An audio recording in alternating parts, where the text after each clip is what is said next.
L'école est finie, un troche et massacreur, la vengeance du dragon. Il y a plein de livres, c'est la première fois que j'en vois autant. On n'a pas encore tout fait, mais j'ai jamais vu autant de livres. Je viens d'Aix. Souvent, je viens deux fois minimum par mois. Je vous fais voir le ticket de caisse, hein. Voilà. Il y a tout. Tout, ou presque. Grâce à ses 170 000 références, cette librairie est la 5e de France. Pourtant, elle se situe à Banon, un petit village de 1100 habitants dans les Alpes d'Haute-Provence, connu pour son fromage de chèvre et ses champs de lavande. La grande ville la plus proche, Aix-en-Provence, est à 1h30 de route. Merci, au revoir. Dans un secteur en crise, à l'heure des tablettes et d'Internet, Joël Gadefossé, le libraire que rien n'arrête, fait figure d'exception. Comment a-t-il fait de sa librairie l'une des premières de France? Voici la success story d'un petit libraire de campagne qui rivalise avec les géants et qui ne compte surtout pas s'arrêter là.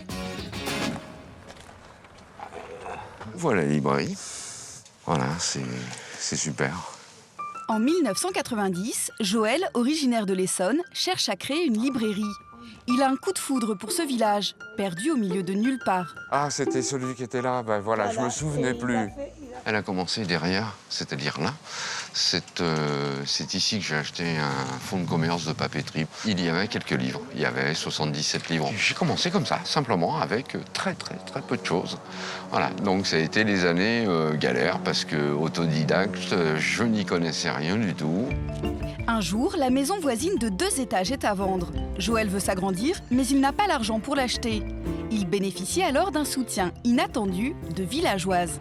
Ces 3 femmes ont fait un petit document pour une plus grande librairie à Banon, et les Joël participaient, souscrivaient. Et en tout, il y a eu 252 000 francs qui m'ont été apportés pour pouvoir réaliser l'opération. Une aide qui lui permet d'acquérir cette maison. Joël l'a totalement réaménagée en un joyeux labyrinthe littéraire. Bon, ici, aujourd'hui, c'est devenu les sciences humaines, la jeunesse, un coin histoire, un lieu consacré à la BD et au manga.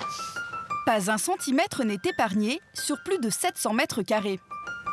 C'est moi qui ai tout aménagé. J'aménageais ça toutes les nuits. J'allais couper des morceaux de bois chez le menuisier et je montais ça la nuit. Voilà. Car Joël est d'abord menuisier charpentier. Cet amoureux des livres décide de devenir libraire à la mort de ses parents pour rendre hommage à son père, imprimeur. Chez Joël, on ne vient pas pour les nouveautés, mais pour les petits trésors qui se font rares dans les grandes enseignes. Eh ben, c'est un livre que vous ne trouvez plus. Hein, ça, c'est un livre épuisé aussi. Car Joël garde tout. Il ne renvoie pas les invendus aux éditeurs, une exception. Son taux de retour est de moins de 1% contre une moyenne nationale de 28%. Il y a des livres qui sont épuisés pour de bon, et nous, on en a encore. C'est pour ce fond que cette librairie attire autant. Les clients n'hésitent pas à faire 2 heures de route pour flâner dans les rayons.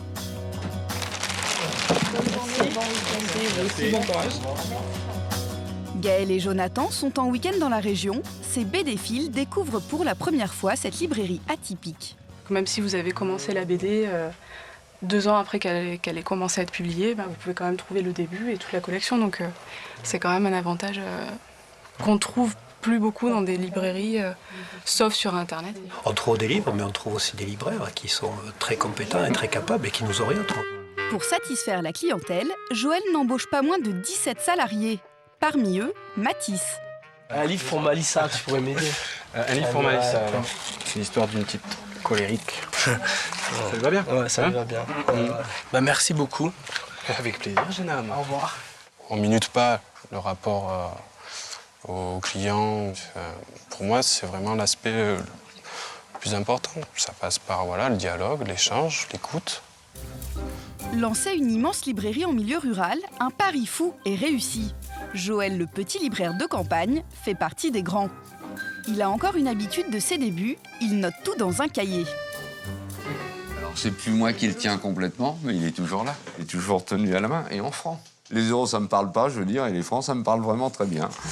Avec 512 livres vendus par jour en moyenne, sa librairie enregistre un chiffre d'affaires de 2,5 millions d'euros par an. Vous faites des jaloux aujourd'hui? Oui, beaucoup. Ouais. Pour le premier trimestre 2013, on fait 14,5% de plus de chiffre d'affaires et de ventes que l'année dernière. Donc quand ils vont commencer à apprendre ça, ils vont encore se dire mais c'est pas possible, comment il fait quoi. Joël, le businessman, voit toujours plus grand. Son dernier bébé, cet immense entrepôt de stockage de 1733 mètres carrés à 1 kilomètre de sa librairie. On m'a traité de fou, on m'a traité « mais tu peux pas faire ça à Marseille, à Lyon ou à Paris, pourquoi ? Bah non !» Quand j'ai demandé 400 000 francs, on m'a dit non, mais on me les a prêtés. Puis un beau jour, j'ai demandé 4 millions d'euros. On m'a dit non, mais on a fini par me les prêter. Là encore, le petit libraire voit grand. Il adopte les méthodes des géants de la distribution pour stocker toujours plus de livres et se mettre au goût du jour. Avec la vente en ligne. Là, cette commande, elle va partir en Suisse. Grâce à sa volonté, Joël a réussi son pari. En plus, il vit un luxe que d'autres patrons peuvent lui envier, un cadre de vie exceptionnel. On fait partie des privilégiés. On a la chance d'avoir beaucoup de soleil. Ça n'a pas de prix. Ça n'a pas de prix.